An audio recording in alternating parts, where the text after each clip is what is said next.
Want to play Xbox games but can't get a hold of an Xbox Series X? Well, soon, you might not even need the system. And we're talking like June 30th soon.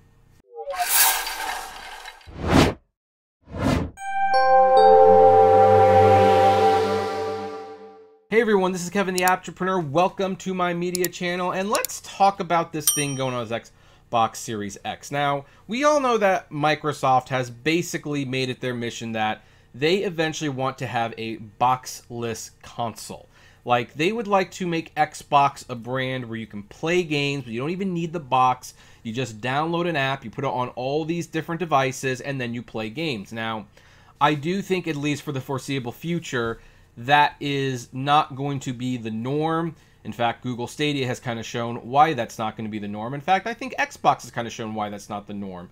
It is much, much easier to get an Xbox Series S as opposed to an Xbox Series X. And why is that? Well, because, quite frankly, people don't want all digital consoles. They want systems that play discs. They want systems to look nice. They want to be on their shelf. And while there is some convenience to this whole cloud streaming thing, people also want to buy their games knowing that it's going to work. Once you start making everything on the computer or your phone, you start bringing up things like, are the specs going to work? Is this going to happen? And yeah, I know Stadia does like it through the browser and everything like that. I'm fully aware of how some of this works. But, you know, I got the new PlayStation premium thing that they're doing now with the whole game library and everything yesterday, and I have a very, very solid internet connection. And I decided to try to stream Balan Wonderland, a game that I had never played because I heard it was terrible.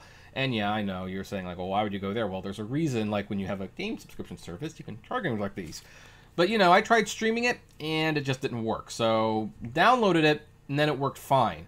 So there's still some growing pains in all of this, but Microsoft is still going full forward with it. You can already download the Xbox and Xbox Game Pass on PCs and on your phones, and now they're coming straight to the Samsung TVs, no console required, on June 30th. So let's look at Games Radar and see what this story has to say.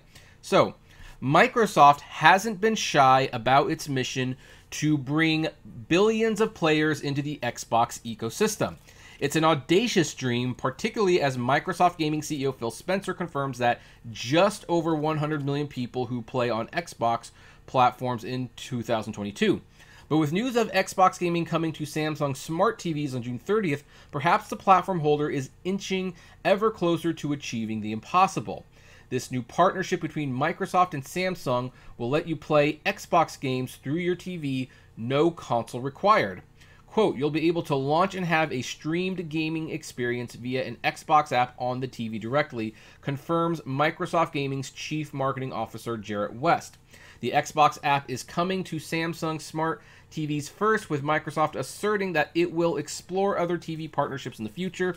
For now, you'll need a Samsung 2022 Smart TV and a good internet connection to be able to play. Always the biggest barrier to this for some people. Ashley McKissick, Corporate Vice President of Experience and Platforms, says that accessing Xbox games on a Samsung Smart TV is as easy as navigating to this new thing called the Game Hub, a streaming app just like Netflix or Amazon Prime built into the 2022 models. And you just click on the Xbox app. From there, you'll launch into the Xbox Game Pass Ultimate experience as you'd expect to see it on other devices. You'll be able to access the hundreds of cloud-enabled games on Game Pass Ultimate, although Fortnite can be streamed directly from the cloud without a membership. If you don't have an existing Game Pass Ultimate membership, Xbox says you'll be able to sign up directly from the app. Microsoft is also promising that a variety of Bluetooth controllers will be supported on the Samsung TV service, including the Xbox Wireless Controller, Xbox Adaptive Controller, Elite Series 2 controller, and the PS5 DualSense controller. Now that's going to be an interesting one, because I remember when Sony sued Bleemcast out of existence because Bleemcast was letting you play PlayStation games on your Dreamcast, and while ultimately Bleemcast was found to be in the right to do that, Sony basically sued them out of existence. Now, they can't sue Microsoft out of existence, but I do wonder what they're going to be thinking if people are using PlayStation 5 controllers to play Xbox games on Xbox Game Pass through the Samsung TV. Will that be considered a proprietary violation or something like that? I don't know. We're going to have to see. It could be interesting.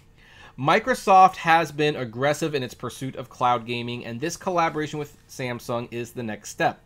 By further removing barriers to play, by making hundreds of games available, playable from your TV with a Game Pass Ultimate subscription, Microsoft inches one step closer to its dream of bringing hundreds of millions more players into the fold.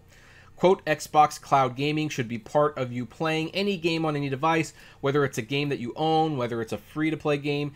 It is really about delivering great game content to any customer on any device through multiple business models, says Spencer. The ability to stream hundreds of games via the cloud directly to your TV opens the Xbox platform up in a way that's difficult to conceptualize, but is no less exciting. Whether it works as suspected, as far as cloud gaming has come in recent years, it's still prone to issues around latency and stability. Remains anyone's guess. But for now, this collaboration with Samsung is worth paying attention to because it certainly won't be the last of its kind for Xbox. And I do agree. Now, of course, Microsoft would still get a big boost if you bought like your Xbox controllers and things like that, and they will probably push that. But the biggest question is the stability of cloud gaming. So I do some cloud gaming. I actually am a big fan of Stadia. I think Stadia, as far as the cloud gaming and the boxless console is, concerned, I think Stadia has been the best performing one. Like, it usually works fine. I've rarely had latency issues. The Stadia controller is great. But of course, there's some concern because no one really subscribes to Stadia, and I'm always waiting for that day when Stadia says they're going to kill the project, and I will lose all those games in the cloud. Game preservation is obviously a big thing. Now, I think that the Xbox system still provides a lot of value, even the digital one, if you're just going to do digital games, because streaming on the cloud is not always perfect. There are still many areas where it's just not really a reality, and people like having the box because they want to download it and make sure that it will work. So, I mentioned earlier how I tried streaming a game or two from the new PlayStation Essential program that they're doing, and the performance for them was absolutely dreadful. Balan Wonderland, I couldn't even play the first level. It just had too many latency that I wouldn't even get through the intro. The Bubsy game, which, yeah, I was just curious to see what the Bubsy game played like. I was able to play half of level 1, but it had a lot of lag, and there was delayed response in the controller before it eventually just kicked me out. And I have a Fios internet connection. Like, my goodness, my internet connection is great. Now, some people might say, well, why don't you try plugging the system directly into the, the wall socket, the router, if you will, and instead of doing it wireless? Well, reality is the PlayStation is not in the room where I can plug that directly in, and really the router has only so many ports anyway, so it's just not ideal for this. And so I probably won't be streaming a lot of PlayStation 3 games. I will probably download games that I can. And I think this is a good idea. In fact, I'm really wondering, why didn't Google get on top of this?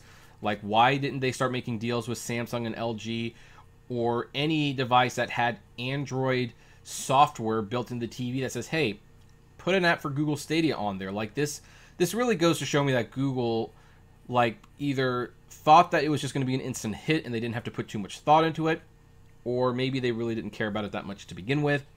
So we're going to just have to see where this goes in the future. But it's an interesting concept, and I now have to ask you, are you looking forward to it? Are you going to get an Xbox Game Pass and play it for your Samsung TV? And if so, which controller are you going to use? I would love to know. Comment below, like, favorite, share, subscribe, and as always, flame responsibly. Have a good one.